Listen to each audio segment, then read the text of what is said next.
So you got a little taste of competition the other day. What was your overall assessment of the way things went against that? Well, I think, anytime you get those opportunities, it's great to just see other people. That's first and foremost. We've been going against each other for the whole summer, all through the fall. So to be able to go out against high-level competition and see where you're at, positives and negatives, was great. And I think the way we both approached it was use it as they were a new program. We have a lot of new guys. Tried to get a feel for our teams, do some different things, but I saw a lot of positives. We're very young, and we're going to make some young mistakes throughout the course of the year, but we play very hard. There's a really good chemistry amongst the guys. They're unselfish. We're trying to play this year with a little bit more pace. We have very athletic big men.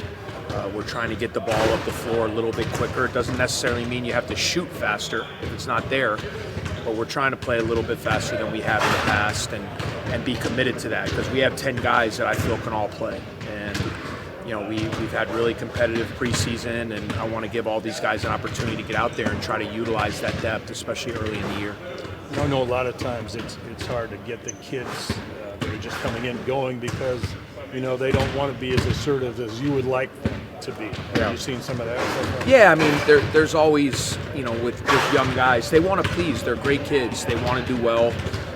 They don't want to make mistakes. So I think we're still at a stage right now of, learning how to be instinctive and not reactive. I think when you're thinking about not doing something wrong, you get a little bit paralyzed at times. So we're still kind of in that mode of trying to understand how we want to play on both ends and be a little bit more instinctive. And the thing they need experience.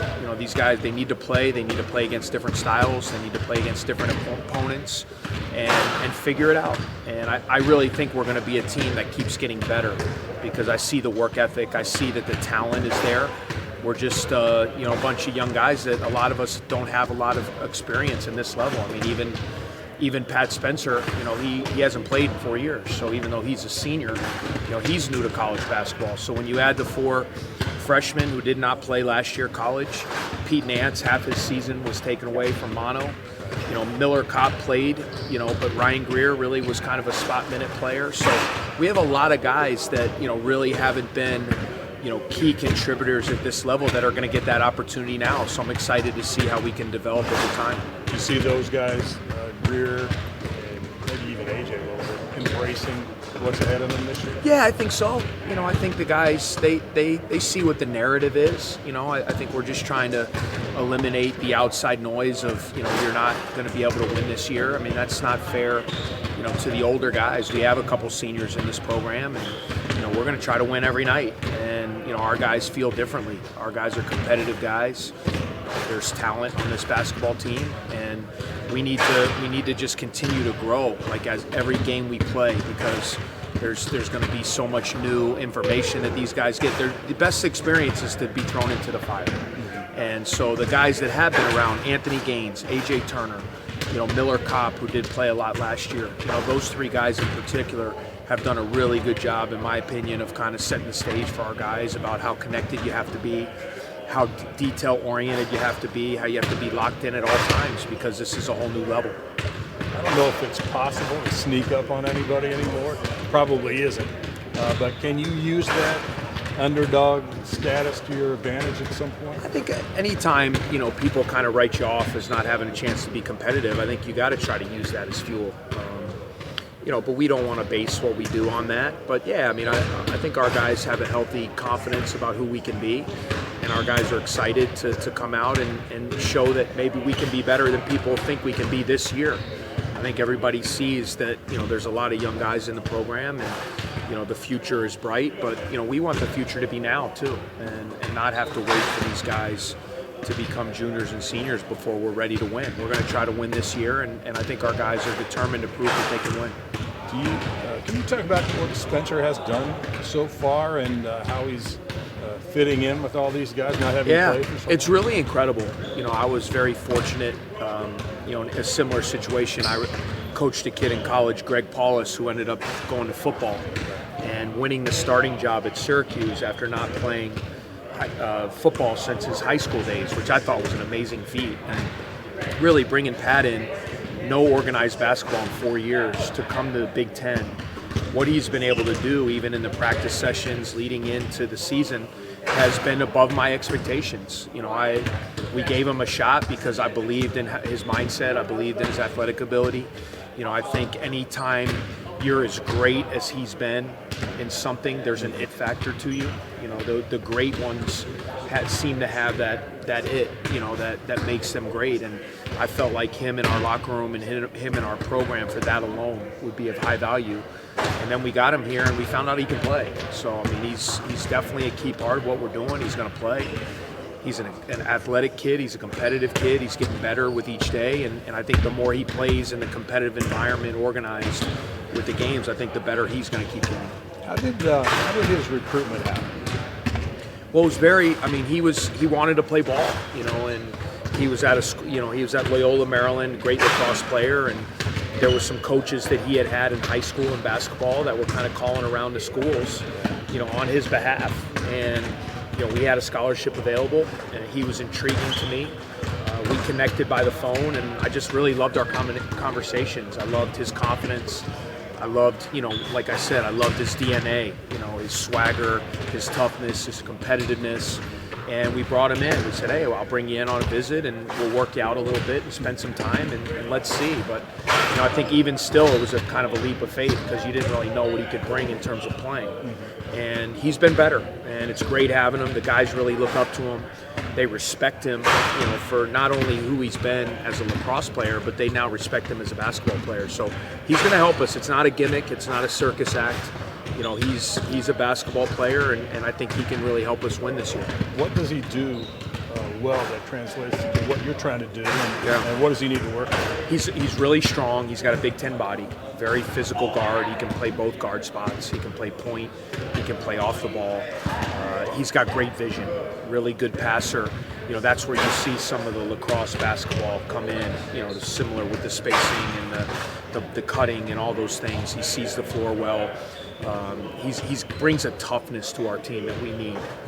We got a lot of young guys that are trying to figure it out, and he brings a physical and mental toughness to the court when he's out there. That's been huge for us so far. AJ mentioned AG's been coming in with some handcuffs and putting them in lockers. How do you kind of facilitate that kind of energy and make sure that stays up so that Yeah, I think Anthony really wants to prove himself, especially as a defender. I think that's something he knows.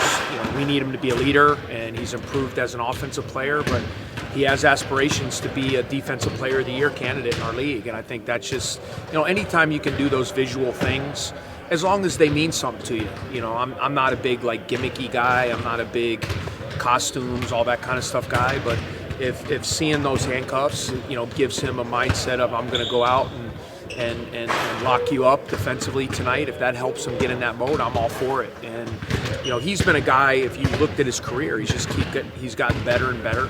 But even in our struggles last year, I thought his play was a constant. And he's coming off a foot injury this summer, so he missed some time. But he's gotten better. He's shooting the ball better. He's an older guy, and we really believe he can be one of those shutdown defenders that you're going to have to be successful in our conference. What has Boo brought to your offense so far? Yeah, well, Boo just brings a little bit different dimension. We've struggled the past couple years, ever since we lost Bryant at that position, of kind of having that creator at the point guard spot, somebody who can get into the paint, can push the ball, can create things when your offense is taken away. And that's huge at our level because we're playing against great defenses and we're playing against great coaches that do a good job of taking your stuff away. So you got to have guys when things break down that can manufacture offense late in the clock and in transition early in the clock. And I think he does that. We need his scoring. That's everybody knows. You see the numbers. Offense has been hard to come by for us the past couple years. So, I think he can be a double-figure scorer right away. Now, he's got to learn the position. He's a freshman point guard, and he's going to have nights where he looks like a freshman, but he's come in, he's got a great confidence to him, and he brings us some things we haven't had the last couple years. How do he and Ryan Greer complement each other as league guards? Yeah, they're different players. Ryan, I've been really impressed with Ryan, how he's gotten better. He's really been solid. He's running our team. He's playing solid defense. He's organizing. He's making open shots. He just has to be who he is. And I also think there's going to be opportunities where they play together a little bit. I think you're seeing more teams go to multiple ball handlers at once, and we've experimented with that. We're still experimenting with different lineups, and what I've tried to just tell those two guys is like, just be yourself. Ryan, don't try to do what Boo does. Boo, don't try to do what Ryan does. And let's get the best form of each of those guys, and hopefully, when each of them are in, obviously without each other, they'll be playing the point. But if they're in together, it kind of gives you that two-headed monster. Just in general, what do you need from the point guard position to run the high tempo offense you're talking about? Well, you need to be the head of the operation on both ends. I mean, you have to have a strong look. You have to be confident. You have to be able to know when to attack, when to pull back, run offense, and you have to be able to defend your position. And you're talking about a freshman and a sophomore. And you'll see times where Spencer will be there as well, and he's a guy who hasn't. So you're talking about three guys that really, from an experience standpoint, they have a lot to learn. So that's why this early part of the season is going to be interesting for us to because you got to win early. That's what's become different. We got 2 league games in December. We got a Big East game. We got an ACC game. We got an exempt tournament down in Florida. There's a lot of high-level games where we have to be ready to play early, and as we're getting better, we still have to try to find a way to win. Chris, you had AJ playing the point a good amount of time last year. Can he be a better player because you're asking him to do a little bit less out there? Yeah, I think it helped his game, even though it probably took away a little of his shooting and a little of his scoring because it got into his legs a little bit. I think just him being in that position where he had to learn how to handle the ball, make plays with the ball more than he ever has in his career, I think helped him. And now that he's kind of back on the wing and back more of in a scoring role, hopefully he can use that experience from last year to help him be better as an off guard. Last one, what did you do in the offseason to become a better coach? I think you always self-reflect, and for me, just the different experiences and understanding too, like being refreshed by kind of a reboot here. This is a new phase of our program. It's a whole new cast of characters. So I want to learn from our experiences, good and bad, over the first 6 years, but also come in with a fresh approach. We got all new guys. They need my energy. We got some new staff members. But obviously I feel like I'm better now than I was my first year because you only get better through experience. And we had a lot of highs and we've had some very low lows. And you kind of learn from those things, try to get better in every area, try to lean on your staff and figure out with this group, how can we be successful? And that's what we've tried to do in the offseason. Awesome. Thanks, guys. Thanks, guys. Thanks.